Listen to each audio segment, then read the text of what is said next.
Good morning, everyone, and welcome to today's episode of Our Homes, Ending the Housing Crisis.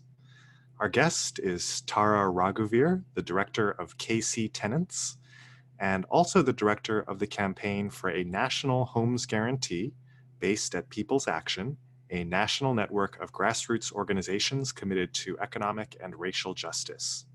For 6 years, Tara spearheaded eviction research in Kansas City through the Kansas City Eviction Project, and her work has been featured in outlets such as the New York Times, the New Yorker, and the Washington Post. Tara has a PowerPoint today, so we'll hand it over to her.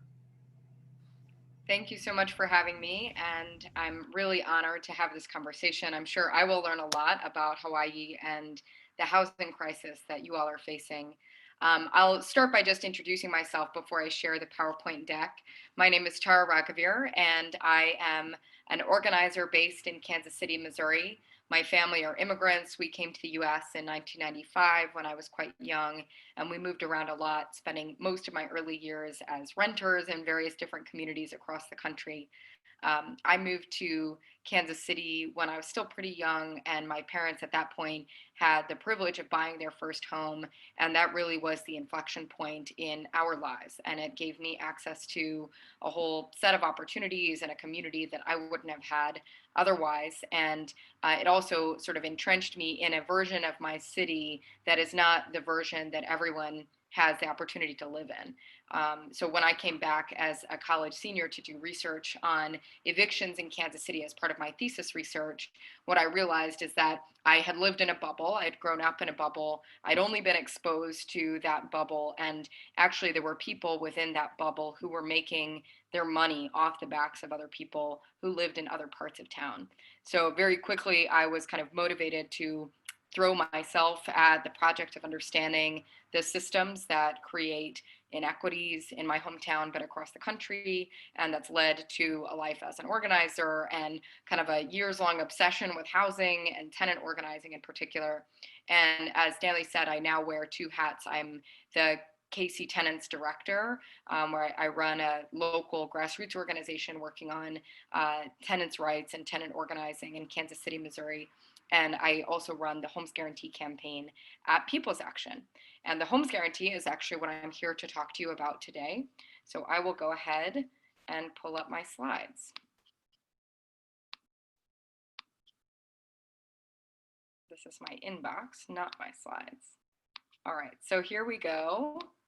The campaign for National Homes Guarantee is a relatively new campaign. We started organizing it about 3 years ago, almost exactly.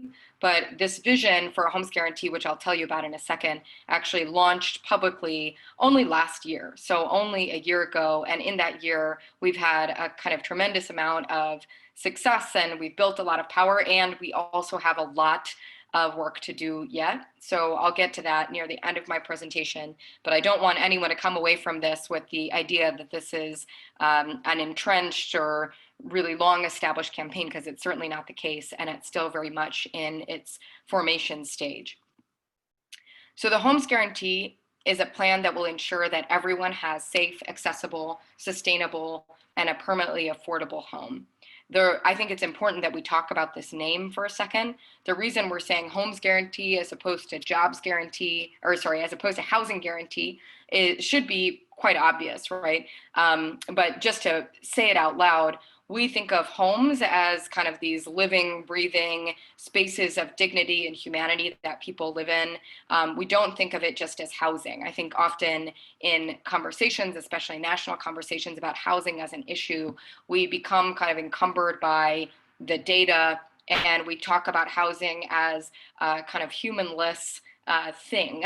And actually a home is so much more than that. It's so foundational. So Homes Guarantee, and then the guarantee part of it, we're actually taking inspiration from the Jobs Guarantee movement and the movement for a whole set of guarantees, like the guarantee for care at home and other types of guarantees that people have been working on in the movement for a long time. And the whole idea here is that housing or our homes would be guaranteed as a public good. So the core elements of the Homes Guarantee campaign, this is kind of the policy elements. One is to build 12 million social housing units and eradicate homelessness. The second is to reinvest in public housing. A third is to protect renters and bank tenants through a National Tenants Bill of Rights and other protections. Another is to pay reparations for centuries of racist land and housing policies, to end real estate and land speculation and decommodify housing once and for all, and to build strategic intersections with the Green New Deal. Now, I'll go through a couple of these in a little bit more depth. The reason that we're calling for 12 million new units of social housing across the country is that there were approximately 12 million households who were paying over 50% of their income to rent their homes. This is pre-pandemic. So I do want to say early that this number probably needs to be blown up by quite a lot given the compounding crises that we now find ourselves in. When we talk about protecting renters, we talk about universal rent control, right? There are all of these protections that should be available to us at the federal level that haven't been written into federal law, and that comes at a cost to tenants like me and the tenants that I work with in Missouri, which is one of the worst states to be a tenant in the country. We've left way too much of these protections up to states, and in some cases that's worked out. Like in New York, there are a pretty solid set of tenant protections as a result of decades of tenant organizing, but it's still not enough. And we can't ignore the fact that there are states like mine where these types of protections are simply not going to happen at the state level given the political realities of today. That doesn't mean they're never going to happen, of course, but it means today they're a lot less likely. So we're pushing for things like universal rent control. I want to talk about the word bank tenants. We talk about low-income homeowners in particular as tenants to their bank, right? They may own their property, but most of them are underwater with their mortgage, owe a lot of money to a bank. So they're tenants of a different kind. And we actually think it's politically strategic to build alliances with working class and low-income homeowners and consider them part of our coalition as well.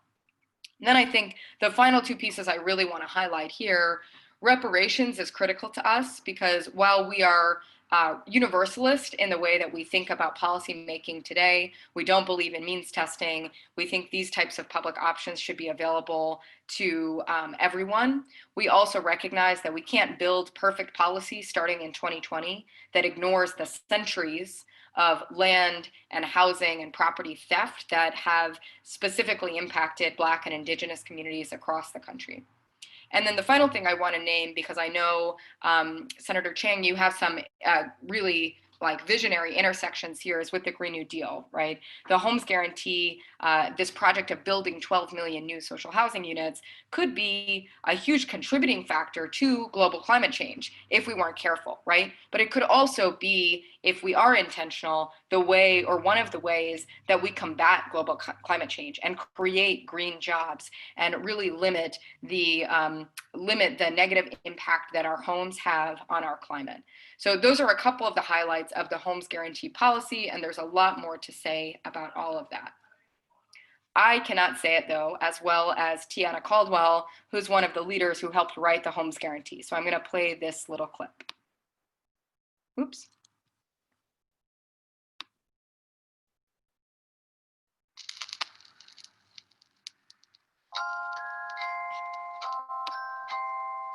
We live in the richest country in the world.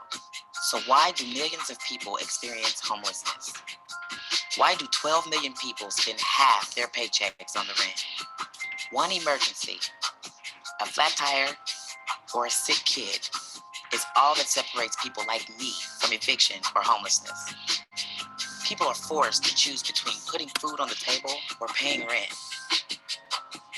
How is this possible in a country of so many riches? Here's the truth. There are people who profit from our pain. People like our president who build their wealth off our community's suffering. Our people are evicted, dispossessed, displaced as corporations and the 1% extract billions. Right now, it's almost impossible to imagine a different way, to imagine that we wouldn't have to stress about paying rent. But there is another way, and we have imagined it. Our vision A home's guarantee. It's simple. In the richest country in the history of the world, we can and we must guarantee that everyone has safe, accessible, sustainable, and permanently affordable housing. We need major action that addresses the severity of the crisis. We need a home's guarantee that will build 12 million social housing units and end homelessness. Reinvest in public housing, protect tenants, and decommodify housing altogether, prioritizing people over profit. A home's guarantee will provide restorative justice and jobs in communities impacted by racist housing policy. It can help us fight climate change by slashing carbon emissions and supporting sustainability in our homes. A home's guarantee sounds radical. It's not. We can and we must guarantee homes for everyone. A home's guarantee is urgently needed, morally right, and politically smart. Join us. We're going to need your support to win it.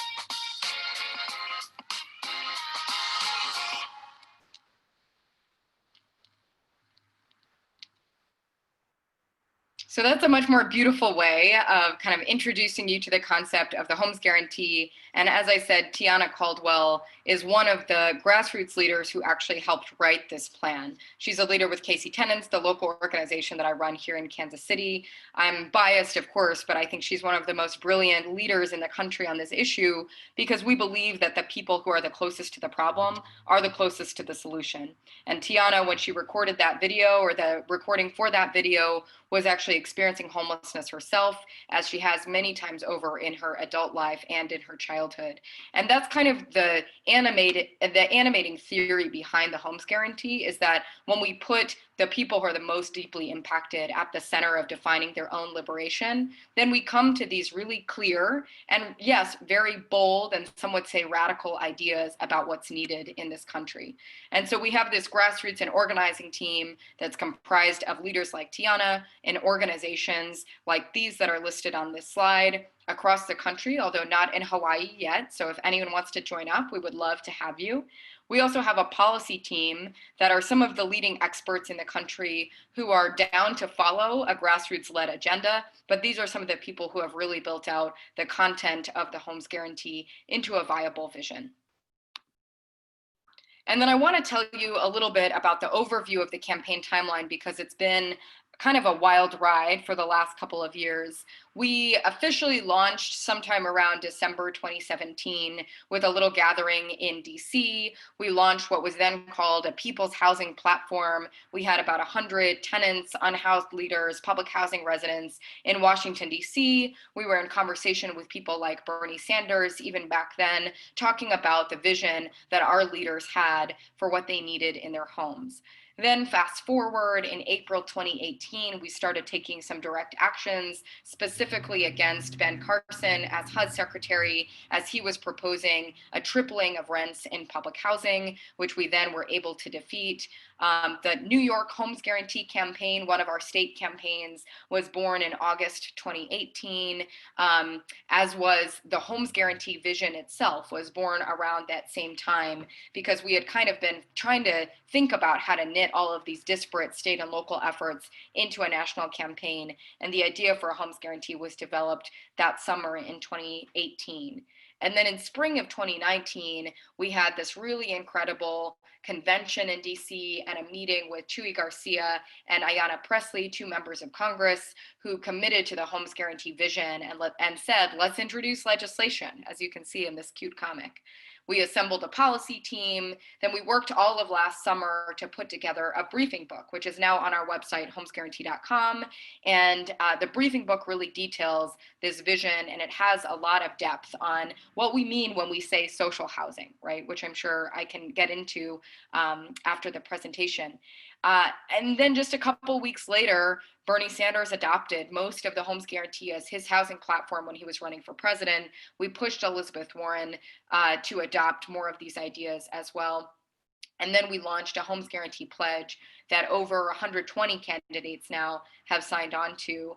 These are candidates up and down the ballot who agree with our vision for a homes guarantee and want to do their part to make it real, whether they're elected or not. And then in January of this year, which seems like eons ago, the squad and some of their friends in DC introduced a package of bills called the People's Housing Platform, calling back to some of our early days, the component parts of which make up some of the vision of the Homes Guarantee. It's not complete yet. And then, of course, this year, COVID hit, and we had to kind of reformulate our plan for the year, as all of us had to.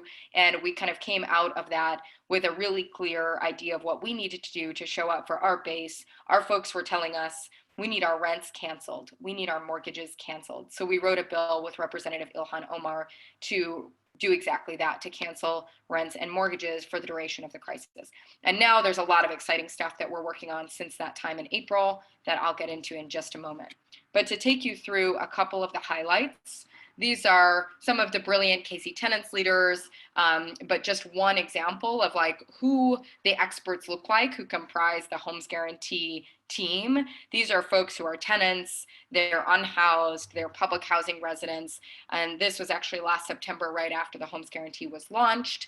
But these are the faces of everyday people who power a movement, right? It is only through their expertise that we are able to have a vision as bold as a Homes Guarantee. And it's only through their organizing and building of power with their neighbors that we're ever going to win it.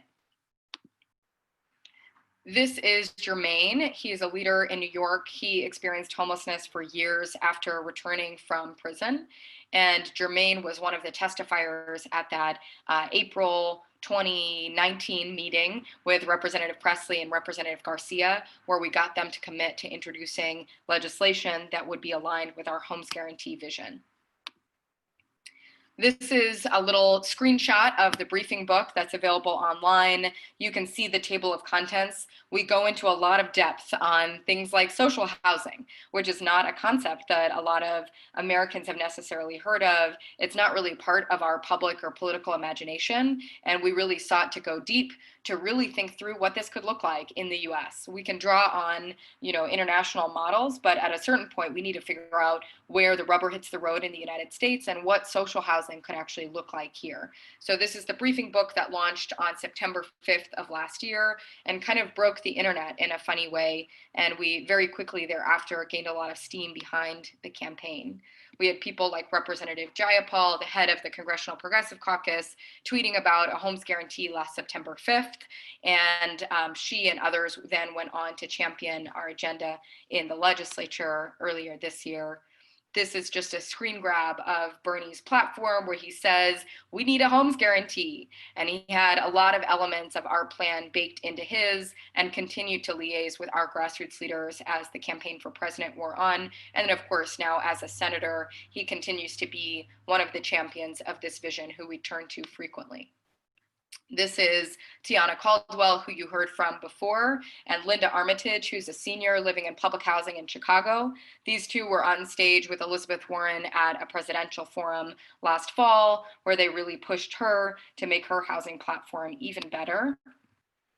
This is a clip. I actually will skip playing this because I feel like I'm maybe a little bit behind, but this is Ilhan Omar introducing her Homes for All Act last November, where she calls it a step towards a homes guarantee. And she actually introduced a bill that would build 12 million units of new social homes. Of course, it hasn't been passed yet. It doesn't have nearly the number of co-sponsors that we need, but it's a great step in the right direction to have a piece of legislation as a foothold.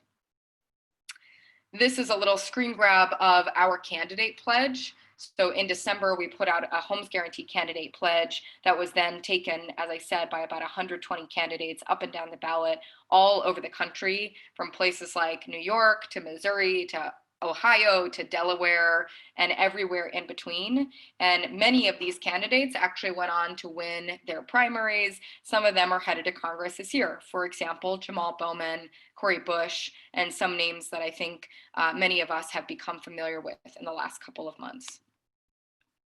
This is a photo of Rose Fernandez. She's a public housing resident in New York City who organizes with a group called Community Voices Heard, and of course, Representative Ocasio-Cortez. And this is at the launch of the the People's Housing Platform in January of this year. This is the full group of us who were part of that launch in January. It was a really powerful moment, and I think set a new floor for what housing policy in the United States could look like, with all of these powerful progressives saying, we just gotta bust open at the seams the imagination about what the federal government's role on housing could or should be. And then 2020, COVID hits, and we did a lot of work on the Rent and Mortgage Cancellation Act, including really stretching ourselves in our capacity to do federal campaigning, which we learned we don't really have the capacity to do that well yet. But we need to build base all across the country so that we can. And of course, we need to elect leaders who are aligned with our movement and willing to co-govern with us. But we spent a lot of the spring trying to lobby for rent and mortgage cancellation at the federal level, and our groups were some of the groups on the ground that were leading that state fight as well, or that fight at the state level as well. And I think when we think about 2020, we think about it as a portal, as Arundhati Roy so clearly wrote at the very beginning of the pandemic. This is a portal that could take us to a different world, a better world, the world that all of our people deserve. Or it's a portal that could forever entrench us in the very worst aspects of our economic, racial, climate, and other injustice and inequity. And we see this as such a clarifying moment, such an illuminating moment about why we need a homes guarantee. And I think the most clear we've ever felt about why a homes guarantee is so necessary comes during a pandemic where, in the absence of a prescription, in the absence of a vaccine, housing was the prescription and housing was the vaccine. We were told to stay in our homes, to keep ourselves healthy, and to keep our neighbors and our communities safe. And if that's not clarifying about why we need a homes guarantee, I don't know what is. But of course, we will be organizing until we win a homes guarantee, which may not be anytime soon, but we are working to make sure then that is sooner rather than later. And as the great Tiana Caldwell likes to say, if we lose, we organize. If we win, we organize. If we lose, we organize. So we're just here to make sure that tenants are continuing on this bold and visionary path of organizing around their self-interest as it relates to their homes. So I will stop there and happy to take any questions and of course be in conversation. Thank you so much for that presentation, Tara. That was very comprehensive and very thorough. We already have some questions in the chat, so why don't we start there? You mentioned two terms that may not be familiar to all of our audience: decommodifying housing and also social housing. Do you mind explaining those two terms a little bit further? Sure. So decommodify, I agree, is a horrible way of talking about anything. It's such a weird word. But basically what that means is housing is currently treated in our economy like it's a commodity, like it's a packet of pens or a carton of milk that you can go around the corner to the store and buy. Of course, we know that housing is not just a pure commodity like a packet of pens, right? Housing is so much more than that. It's foundational to our ability to show up as workers, to show up as parents, for kids to show up at school. It's at the intersection of all of these other elements of our lives.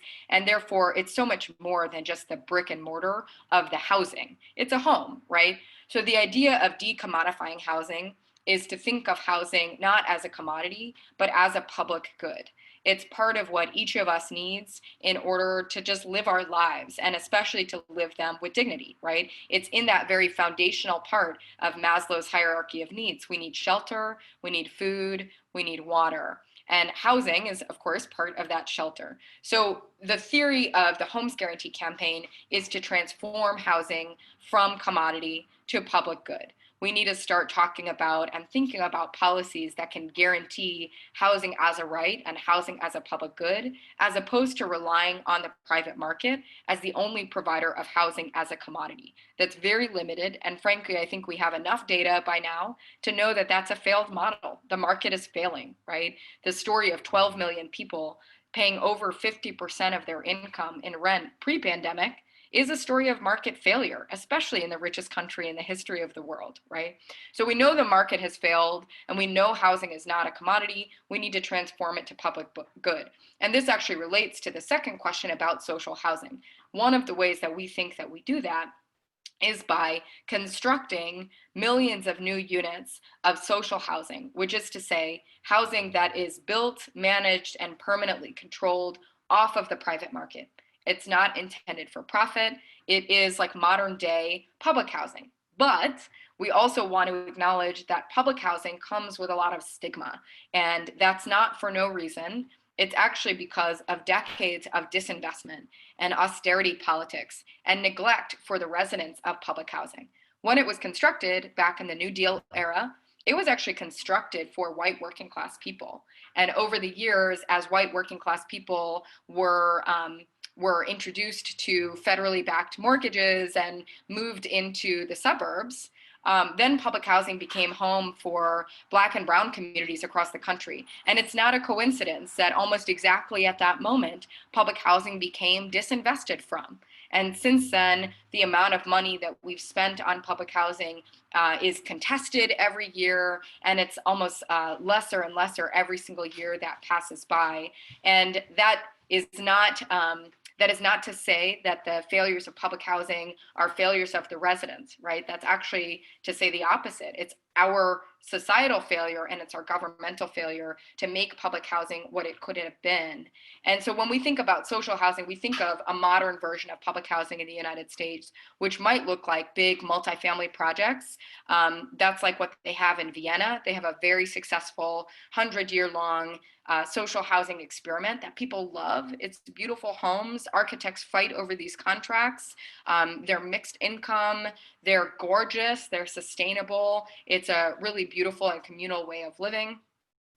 Or in the United States, it might need to look different in different places, right? That model might not always compute in a rural community or in a suburban community or even in an urban context where we might need to pursue something like a community land trust, right? That could also be considered something related to our concept of social housing, which is quite broad as we define it in the Homes Guarantee.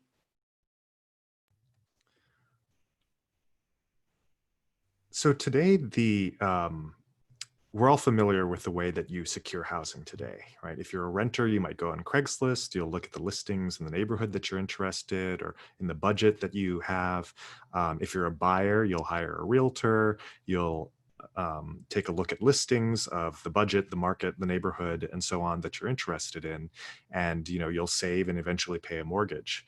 So under a social housing model, you already said that you wouldn't be means tested. Could you paint the picture a little bit of how that process would look like, what life would be like if this plan were fully implemented? Sure. I love painting this picture because it's like my dream, right? I think it's a model where rents would be based on people's ability to pay, right? I think there's a whole lot of like economics and finance, which is not my expertise around this, but it would basically be about designing affordability and designing the housing around people's actual ability to pay. We would have to, of course, redefine affordability across the country. We use this really outdated way of thinking about affordability, which is based on area median income, and it's based on, excuse me, sorry, standing desk almost fell over. It's based on it's based on a person's ability to pay based on 30% of their income. That doesn't account for all sorts of nuances in people's lives, like how many children they have or what kind of job they have. Maybe they're employed in the informal economy, et cetera. So the outdated way that we define affordability needs to be addressed first and foremost, right? And then in designing social housing, I think the idea is like, let's define housing that people actually want and need, which is to say we're not building a bunch of studio apartments, because working families can't live in studio apartments. But that's basically the only thing that's incented through tax increment financing and other kind of development incentives today is studios and one bedrooms, at least in a place like Kansas City. I don't know if this is the same in Hawaii, but we want to kind of flip that on its head and start designing, building, managing housing that the community actually needs. And then, we have a vision that's spelled out in the briefing book that I think is like quite romantic and poetic in some ways, where these social housing buildings could also be sites of community, right? The whole first storefront floor could be where folks have cooperatives, where there's a bike shop or a daycare center. Maybe there's even integration with schools or whatever, and a school could be on site. We think of them as kind of little hubs where people can really live in community and stay for a long time. I think that's another key element of social housing, is that we have a vision for housing that's truly and deeply affordable, and not just truly and deeply affordable today, but permanently, right? How can we get to a place in our society where folks can actually stay in place, raise their kids in place, age in place if they want to, because the housing is affordable to them and the circumstance makes that an available possibility. And then I think there are great models of how this can be done to really facilitate sustainability. So there are green models of social housing in places like Vienna. We have examples of green housing development in the United States, but unfortunately, it's mostly completely at a price point that normal people can't afford, right? The development costs associated with green building are such that everyday people simply can't afford the rents that the property owner has to charge in order to cover the development costs. But that can be solved, right? That's a solvable problem if we design federal policy that helps to provide some of the cost of development and really makes a commitment to building in a sustainable and climate resilient way, so that, again, all of us can live, stay in our communities, not face climate displacement or any other type of displacement. Why is it important to you that it not be means tested? Over the years, I've heard a lot of feedback that, housing is so scarce, and affordable housing is so scarce, that it should be available to only those who need it the most. Why do you disagree with that? So it's not so much that we completely disagree with, how do I want to put this? I think the idea with the construction of 12 million units of social housing is that it would be the housing stock that primarily served the most vulnerable and the most in need of housing guaranteed as a public good, right? That's not really, as romantic as I find the idea, it's not really the place where, like, I would have first dibs on a unit.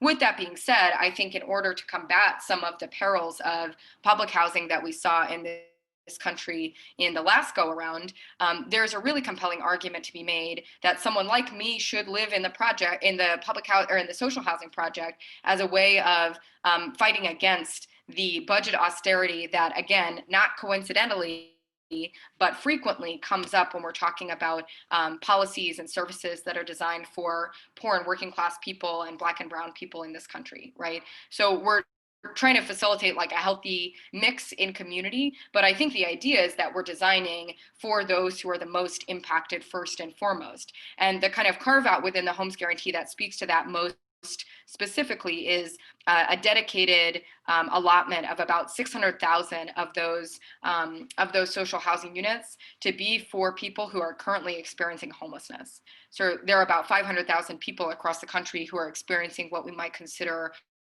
a formal, kind of recognizable, definable form of homelessness. And for those folks plus others, there should be sort of social housing units that are guaranteed, right? Does a homes guarantee mean that every person in America, regardless of how wealthy they are, has a right to a home supplied by the federal government, the way that it is basically in Vienna and Singapore today? In other words, if the 12 million units are filled up and someone else, maybe a wealthy person, says, well, I want one of those too, will they have the opportunity? Will the government continue to build these homes until everyone who wants one gets one? It's a great question. I mean, I don't think we've really navigated every hypothetical, every potential way that this could go. I think the dream is we want to build social housing that people want, that's lucrative, that's, that's in great places in the cities and with beautiful views out the windows, and that's constructed and designed in a gorgeous way that's appealing to people, even if they're not poor and working class, and the people who are the most in need of that housing? I think it's a great question, and I think it's an interesting intellectual exercise to think about what's wrong with that idea, right? Like, what is actually wrong with the idea that the government would continue to provide a stable, secure social home for everyone, regardless of income, so long as the needs of the most, those who need it most, are provided for. And I think like another key thing in our vision of the homes guarantee is like, this is not just creating a bunch of free stuff for people. It's creating jobs, right? This is like an economic stimulant in important ways. And I think it's kind of fundamentally a shift, of course, in the way that we think about housing in this country, transforming it from commodity to public good. But ultimately, a public good is just that. It's a public good that should potentially be available to everyone, regardless of their means. Yeah, I think, one way that I've tried to explain it in terms of giving free stuff is, in this country, we do give a lot of free stuff to everyone who wants it, like free public education from K through 12. We give free road usage to everyone who wants it, no matter how rich or poor you are, free public libraries, which it's kind of amazing to me that I can basically get any book in the world for free at a public library, and nobody's going to ask me how much money I make and whether I can afford to buy that book on Amazon or at the bookstore. And that is the model that has been employed in places like Vienna and Singapore, where a large majority of the population, including the wealthy, do live in these, social housing units. Absolutely. I think that's the perfect way to think about it, right? Like, no one is asking people to confirm their income when they bring their kid to school on the first day of school in a public school district, right? And there are plenty of issues with funding for public schools and how that's done and how it's tied to property taxes and blah, blah, blah, blah, blah. We could go on. But I think that's exactly how we want to start thinking about housing, is like, how do we start delivering housing as a public good to anyone who wants to opt into that model, right? And how do we remove the profit? The other side of the equation is, how do we remove the profit and the kind of exorbitant profit that is built around our housing market now, that benefits a very small number of individuals at a cost to the rest of us? So are you saying that the private market for privately built homes and resales of existing private homes would need to be decommodified as well, so to speak? Yeah, well, I think the process of decommodifying housing overall has an impact on the private, undeniably, right? We infuse the market with millions of new units, or not the market, but if we infuse the country with millions of new units, that has an impact on the market. That has an impact on profit margins that landlords are able to drive. And we would argue that's a good thing, right? Because landlords have run away with exorbitant profits. Not every landlord, but a lot of landlords are making money like crazy right now, and they have been for a while, especially in the last decade. Rents have completely spiked through the roof, and it, for landlords and for people on the industry side, it's not a question of like what people can or can't afford. It's a question of what the market will allow. And right now, because housing is something we all need, the market will allow rents that are way above and beyond what anyone, any reasonable person, any working person could afford, but people are forced to pay it because the private market is so dominant in providing housing. So by creating a public provision of housing, by creating social housing, that inherently impacts the private market, and we think that's a good thing. During your presentation earlier, you mentioned that the federal legislation is on its way from folks like Representatives Omar, Ocasio-Cortez, Presley, and of course, US Senator Bernie Sanders. Is there a reason why you selected the federal government as opposed to the state and local governments as the best vehicle for adopting this type of policy? Well, the answer is simple and then it's complicated. The simple answer is like, the federal government is where the money is, right? When we talk about building millions of new housing units, that costs a lot of money, and a level of money that states and localities simply don't have access to. And then there's the question of political will, which varies across the country. And we don't want this to result in like patchwork policy. We actually think there needs to be a national recommitment to housing delivered as a public good, and that comes through federal investment. So the simple answer is money. A more complicated answer is about narrative and kind of shifting our own expectation about what the federal government can do, and this kind of project of radical imagination. For so long, for decades, we've been told housing must only be provided by the private market. We've been told housing is a local issue, that's it, right? And that's actually a set of myths that benefits the profiteers, right? It benefits the people who are currently making money on the system that they've set up for themselves to make money. What they didn't make money off of was public housing, right? Back in the day. Actually, some of them do make money off of public housing now, unfortunately, but they didn't make money. They didn't have the availability to make money off of housing when it was considered and provided more as a public good. So those myths benefit the profiteers. We have to be aware of that, and we have to combat that. And one of the ways to do it is to challenge the federal government to take a much bigger role in providing housing. And that's kind of the narrative intervention, the imagination intervention that we hope to stage with kind of some of that federal work. Now, I will say we are working on state campaigns. We have a New York state campaign for a homes guarantee. We've got an LA city council person who's introduced a homes guarantee agenda for Los Angeles. We've got state campaigns that are burgeoning in places like Delaware, in places like Illinois, et cetera. And people are starting to organize around this vision and localize this vision. And of course, there are stepping stones towards a homes guarantee that are totally winnable at the local and state level. Speaking of local and state governments, there's traditionally been a tension between control of land use and housing construction decisions between the locality and, even on a smaller level, the neighborhood versus the larger jurisdiction like the county or the state that may have the power. And so, a tangible example recently in Hawaii is an affordable housing project that was proposed in Kailua. Many members of the community opposed it. One of the issues raised was that there's a state law that permits the city council to override zoning for affordable housing. And this led a number of the testifiers to feel that the community input was therefore shortcutted and was cut out of the equation. We've also seen in California now, where there have been a number of housing debates over 3 years, various proposals to increase density of housing at the state level that have been resisted strongly by local communities and ultimately have failed as a result. This, by pulling it even further up to the national level, aren't we further, taking these decisions out of the hands of the communities that are directly impacted and disempowering local communities?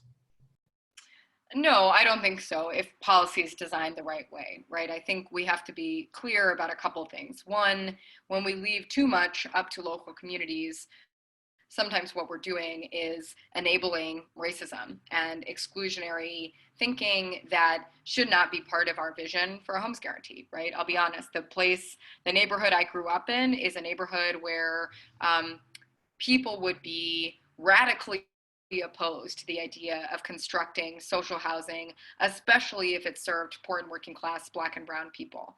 But that's not an ideology that we should allow when we think about the future of our country, right? That's actually exclusionary, it's racist. We can call it what it is, and we can recognize in designing policy that there are some local communities whose stake in the game is to exclude other communities from access to what they have, right? And that's not okay, and we have to design around it. And then I think there is some element of community control that's completely inherent to our vision of a homes guarantee. I'll give you an example of this. We have a component of our protect tenants and protect renters and bank tenants section of the vision that has a $200 billion community control and anti-displacement fund built into it. Because actually what we know is that local communities, neighborhoods, cities, et cetera, know better than anyone how gentrification is affecting their neighbors and know how best to combat it, right? So we want to make money available that would go directly to local decision makers and to community leaders to define for themselves what a homes guarantee means in their local context.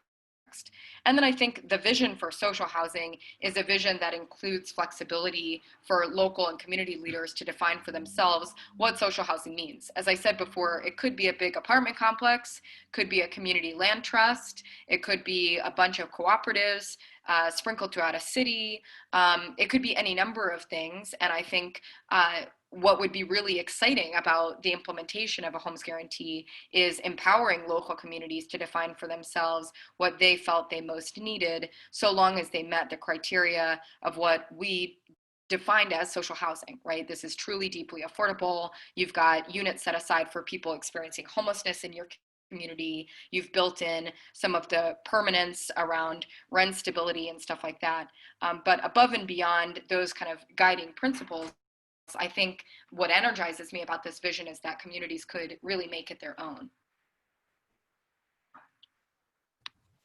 So at the time that the rubber meets the road, so let's say we have a proposal to put up a 4-story building in Kailua that would be 100% affordable to their tenants, and that would, you know, have some certain number of units designated for homeless people or formerly homeless people, and the community is against it. At that point, what happens? Well, I think the benefit of having it be attached to federal money is that the federal government can withhold money, right? I think there's like incentive structures that we need to build into this that that empower communities that are ready to make real commitments to racial and economic and climate equity. And that has a flip side, which is that the federal government would have the power to withhold that money from local communities if they weren't committed to those same principles. And then I think the other really critical piece, Senator Chang, is about community organizing.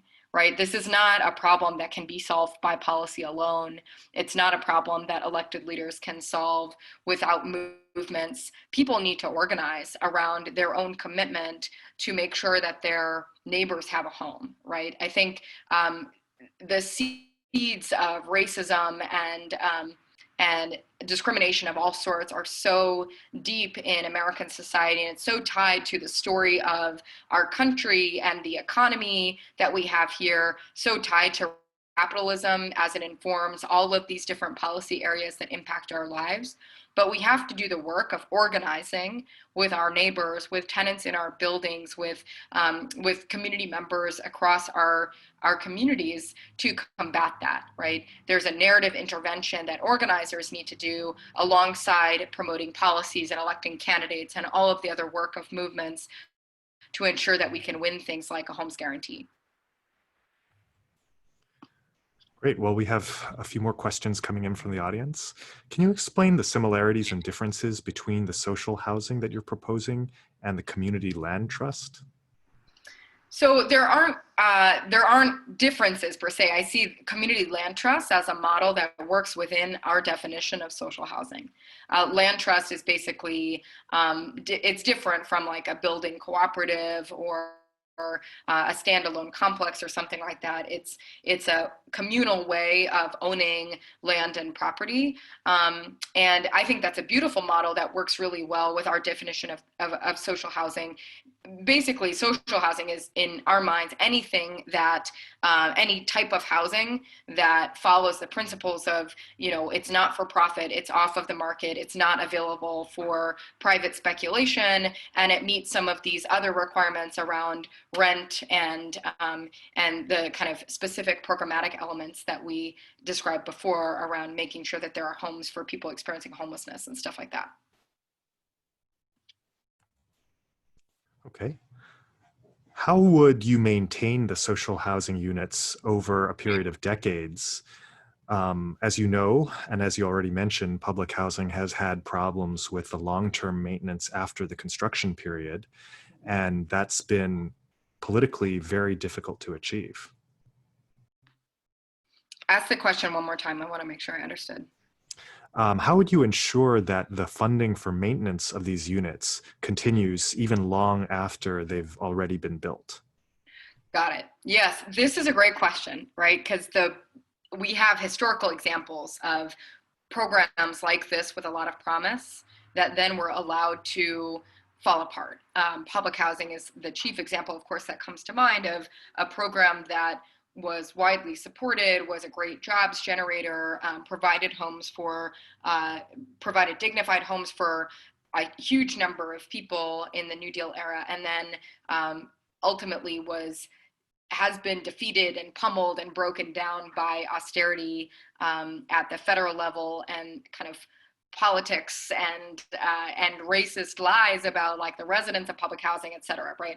So this is a great question that I think we need to contend with as we get more serious about winning a homes guarantee in any time in the future. I think part of it is about designing policy, right? Part of it is like writing into policy that units can't all of a sudden transition off of the out of public control and into the private market. There's so much of the bad policy design that we see now is like we have a public subsidy for a private development and we have a requirement of affordability at some level for 15 years. And then 15 years elapses and all of a sudden you've got a market rate building that benefited from a huge amount of public money, right? That's poor policy design, and we can design around that. And I think that's the conditions that come with some of this infusion of federal cash need to be around maintaining affordability in perpetuity and maintaining and adapting affordability for whatever affordability means into the future. How do you think that this proposal will affect current homeowners? Current homeowners already feel squeezed by rising property taxes and special assessments. Wouldn't these obligations continue or even grow more burdensome? So a couple things. One, again, we see homeowners as part of our vision for a homes guarantee. We actually see homeowners as bank tenants. Of course, some people own their homes outright, but more than that, people owe money to their bank, and they're actually kind of renting from their bank in a certain sense of the word. And that's how you run into things like foreclosures and stuff like that when people can't keep up with their mortgage payments. So we actually think there's a lot of common cause, maybe more than anyone expects, between homeowners, especially working class homeowners and renters. And accordingly, we think of a National Tenants Bill of Rights that includes protections for people who own their homes. Now, we also, I think, have adapted that perspective to the way that we think about things like rent and mortgage cancellation, right? We wrote this bill with Representative Omar in April, and I won't lie to you, most of our base, of course, are low-income renters. But we are very clear, because we have this common cause with working class homeowners, that we couldn't just say cancel rents and let the homeowners, be left out to dry. We actually said cancel mortgages as well. And there's a relief fund for property owners and blah, blah, blah. So I think the way that we're thinking about a homes guarantee does not exclude homeowners at all. I will admit that I think there's probably more thinking that we have to do about how the construction of millions of units of social housing impacts homeowners, the values of their homes, et cetera, in the long run. I do think one of the goals of the homes guarantee is to remove the intensity. How do I say this? Home ownership is one of the only avenues for wealth building in this country, right?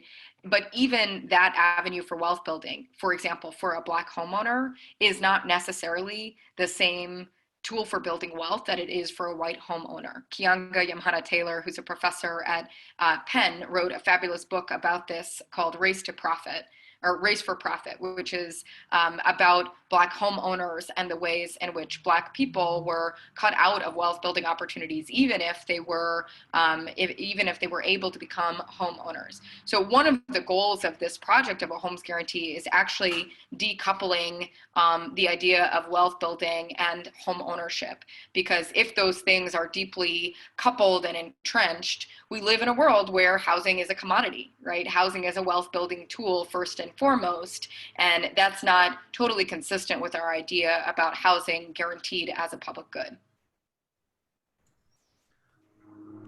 And I want to talk a little bit more about the race question, because I think Hawaii is in a position that's both similar to and different from the rest of the country. So we're all familiar with expressly racist policies that took place on the mainland, Yeah. like redlining, residential segregation that was very clear. I've been to communities where there was literally a street where you cross the street, this is a Black community, and you on the other side of the street is a white community. And it was very clear that the color of one's skin was really the determining factor here. In this day and age, it's no longer possible to legally discriminate in such a black and white fashion. And often what you might hear is things like you're saying, like, well, the reason I would like to live in this neighborhood is because property values are higher and I expect them to remain more stable. Mhm. Or the reason the reason why most of my tenants are white or East Asian is because they can afford the rent, not because they are Black or Hispanic or Micronesian or Native Hawaiian.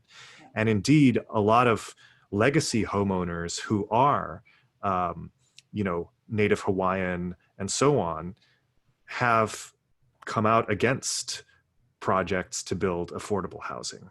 Mm. In today's more complex, subtle racial dynamic, what would you say to a community that may say, well, we've already eliminated all of the legal segregation restrictions that have existed, and if somebody can't afford it, well, that's not the government's problem anymore. And even if more housing is built, that just on the basis of class alone, certain communities will become more heavily one race or another. Is that still a problem in your opinion? I think it's a problem until it's not, right? I think we are so stuck in the world as it is, where housing is kind of the foremost wealth building tool, which creates these conditions, right? It creates the conditions where a Native Hawaiian who owns their home wouldn't necessarily be in favor of affordable housing, because they would see that as a potential threat to housing as their main wealth building tool, right? Or a potential threat to the future security of their wealth or whatnot. So I think what we're talking about when we talk about the homes guarantee is a little bit hard. It's hard to like imagine all of these different hypotheticals, because it's fundamentally not something that we're going to win tomorrow, right? It's like a 30-year, 40-year vision for the world as it should be, which forces us to get out of our kind of trap that we're in, thinking about the world as it is and how we know people to be currently. And it forces kind of a bigger or it will only be brought by kind of a bigger cultural shift, right? We talked a little bit before this webinar went live, Senator Chang, about a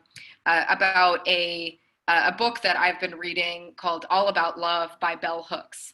And Bell Hooks writes about a love ethic and says that there's a totally different way that we could organize society where we love each other and care for each other and fundamentally want to provide the things that all of the rest of us need in order to live dignified lives. And Bell Hooks says, in a society run according to a love ethic, we would never ask questions like, how do we pay for this? Or what will it cost me? We would simply design policy according to what people needed to be well, to be whole, to be fully human, to live lives with dignity. And I understand that that's not a very available vision. That cultural shift is obviously not at our fingertips today in 2020. But I think that's the vision that we need to be aspiring for when we're thinking about a homes guarantee.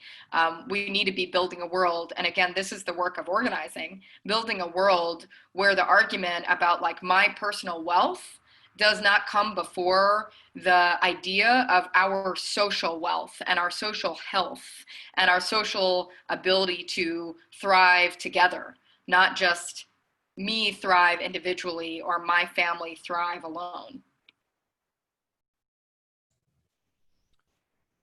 Well, with that inspiring vision, Tara, I just wanted to thank you on behalf of all of our attendees and on behalf of Faith Action for Community Equity for joining us today, for presenting on the Homes Guarantee, and for all of your advocacy.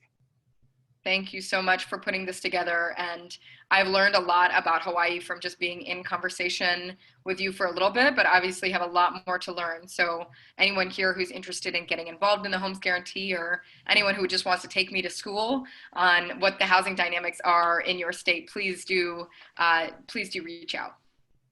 Great. Well, what is the best way that people can reach out to you? Great question. I'll put the Homes Guarantee website in the chat for everyone to see.